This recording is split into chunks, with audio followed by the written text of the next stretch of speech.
we all have a comfort zone and we all have an area that's not our comfort zone. And I don't know about you, but interviews are definitely not in my comfort zone. Definitely not. Sometimes they're not necessarily like so scary, but you're definitely nervous. You're definitely not comfortable. So, but there's something you need to do. There's something you have to do to get a job.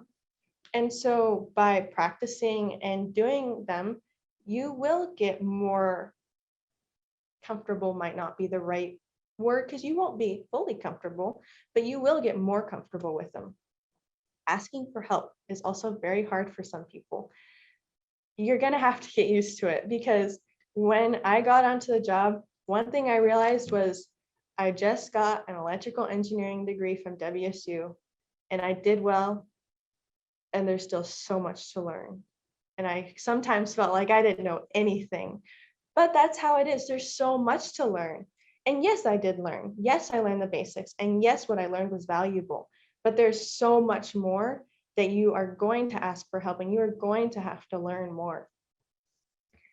Going to office hours also might be not in some people's comfort zones. Again, like I said before, professors can be of so much more value to you than just learning that going to office hours is one of the first steps in getting to know them on a more personal level. Being a TA. Now, this is not for everybody. I'm not trying to say everybody needs to be a TA, but I really enjoyed it. I learned that I really like teaching.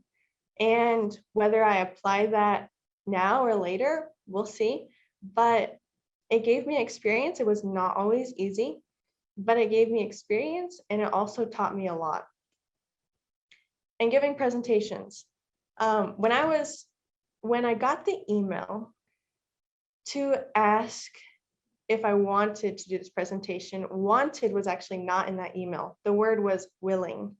And if you had asked me if I wanted to do this presentation, the answer would have been no. I don't want to do this presentation, but I was willing. Why? Because I know that I want to get better at giving presentations. And it's a good opportunity not only to help those who are coming after me as WSU students, but also for me to get better at making a presentation, giving a presentation, and getting out of my comfort zone. So yeah, it's something, on one hand, you have to get used to getting out of your comfort zone, if that makes sense, because you will.